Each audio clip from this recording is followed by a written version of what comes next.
Indianapolis, the crossroads of America, is a consolidated city-county in Marion County. Founded in 1821 and incorporated as a town in 1831, it transitioned to a unified city-county government in 1970, a shift that reshaped how the region manages growth, governance, and public services. Driven by logistics, advanced manufacturing, life sciences, sports, and higher education, Indy has emerged as one of the strongest performing Midwestern economies with steady population growth. As part of Marion County, Indianapolis delivered one of the strongest Democratic margins in Indiana as part of the 2024 presidential election, even as the state overall went to Donald Trump with more than 58% of the vote, compared to Kamala Harris's nearly 40%. After months of political pressure and millions of dollars poured into supporting challengers, Trump was largely successful in getting voters in the May primary election to oust Indiana Senate Republicans who opposed the congressional redistricting plan. The League of Women Voters of Indiana, a nonpartisan organization focused on voter education, fair representation, and expanding access to the ballot, argues that this kind of single-party dominance removes any real incentive for political compromise. The organization contends that current redistricting practices allow supermajorities to operate in secret, bypassing the public debate and cross-party negotiation essential to a healthy democracy. People think that we're attacking Republicans. We're not attacking Republicans. No, we're attacking supermajorities. Right. So I think we have the opposite problem of Illinois, which is a Democratic supermajority. That ain't healthy either. We don't want that to see that either. We just want to force the two sides to talk to each other. Right now, the Republican caucuses in the Senate and the House and the Democratic caucuses, but the Republicans have all the power right now, don't have to talk to each other. Everything goes on in secret behind the doors. There's no negotiation between the two. The Democrats don't even have to show up to the freaking State House. That's not not right. Right. While political leaders solidify their control, representatives from the league note that the impact is felt most at the ballot box. Linda Hansen argues that when districts are no longer competitive, candidates lose the incentive to listen to their constituents. If you have candidates who are not in competitive districts, they're also not going to feel they need to talk to all the public. So we have difficulty getting the forums that we have typically done because they don't want to do that. They just want to put an R or a D by their names and have that stand for who they are. We don't want safe districts. We want competitive districts. And that means looking at communities of interest, keeping them together. So you have so many safe districts here, safe according to one party or the other, so many safe districts that people just don't, like, they're like, well, why am I going to show up? So if you're a Democrat and you're in a very red county, maybe a rural county in Indiana, you're like, I have nobody to vote for in a primary. Like, why am I going to show up? I.e., our voter turnout in primaries is well below 20% across the state. And same thing with, Democratic counties like Marion County, where we are right now. If you're a Republican, you might have a bigger chance that we're the biggest county. So there might be somebody that's floated, but like, why am I even showing up? There's nobody on the ballot for me to vote for. That's not right. That's just not right from the league's perspective.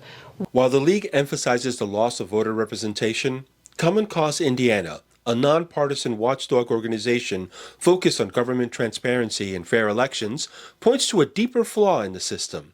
The very officials who draw Indiana's political maps are the ones who stand to benefit from them.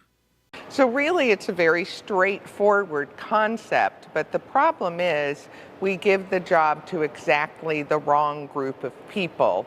In most places, including Indiana, it's politicians who are charged with the responsibility of drawing the district lines, and that becomes problematic because since the early days of our government, politicians have used the redistricting process to enhance their party's prospects for winning elections.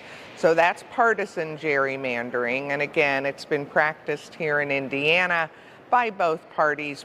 Vaughn argues that the strategy doesn't just affect political parties, it can also dilute the voting power of specific demographics by breaking up established communities of interest. So clearly this was an attempt not just to silence the voices of Democratic voters, but also to silence communities of color. Because again, the 2 congressional districts that were targeted are by far the most diverse communities in our state. To combat this and ensure fair representation, advocates argue the process must be removed from the hands of those with a vested interest in the outcome. Yeah, we've got to take the job away from the politicians and give it instead to a politically balanced group of citizens who have no conflict of interest, who won't be running in the districts that are drawn. To empower a new generation of voters, the League of Women Voters of Indiana is investing directly in young leaders through a peer-to-peer high school ambassador program. By hiring and training students to serve as voting advocates within their own schools, the organization aims to cultivate a lasting culture of civic engagement from the ground up. We vet and then hire 2 students at each school to be like the peer-to-peer, like, this is why you should vote. Let's get you registered if you're eligible. I mean, kind of create the program within their school. We give them a binder that we've put together, which you can look through if you'd like, of materials as a reference for the students. They don't have to memorize this stuff, but they need to, it's basic stuff that all of us that work in voting services at the League can kind of flip through without like really thinking too much about it. But these students don't know how to think about it. And while the League is helping young people find their civic footing, the Indiana Bar Foundation has been doing its own long-term work with students through statewide civic education programs, giving classrooms the tools, competitions, and curriculum support needed to build real civic knowledge. We provide a lot of professional development. We do a lot of trainings and resource building for the teachers with the teachers. But they're the ones in the school, in the front lines, on the front lines, in the school classrooms and doing the actual work. And so we see our role as really supporters of educators. And it's K-12. We have some level of interaction at the higher ed as well. Measuring success in civic education is challenging, but Dunlap says the organization tracks data from its core initiatives to gauge how effectively they are reaching the next generation. It is a challenge in many ways because it's a big thing, and when you have this broad spectrum of things, how do you measure it? How do you get metrics? And those are important for a lot of reasons. They're certainly important for us as an organization. Are we making an impact from a policy perspective? So, and really the Civic Health Index is one of the opportunities that we use as a metric in order to measure, broadly the success in Indiana. But we look at a lot of other things too. We look at our program engagement. We have numbers around that. One of the things that we try to do, and I think is always I say a struggle, but we have great civics programs. One of the challenges is they are not in every school. We want them to be in every school. And that's a challenge because it's a resource-based thing, and there's but we want to make sure we reach as many students as possible, as early as possible, but throughout the K-12. So our impact from that perspective, voting, another metric, Civic Health Index, another metric. We look at volunteer engagement. Some of these are very broad metrics, so it's one of those things that, again, it's a big boat to turn, and so we look at that over time, and we've been doing some of these measurements for a decade or so that's been helpful.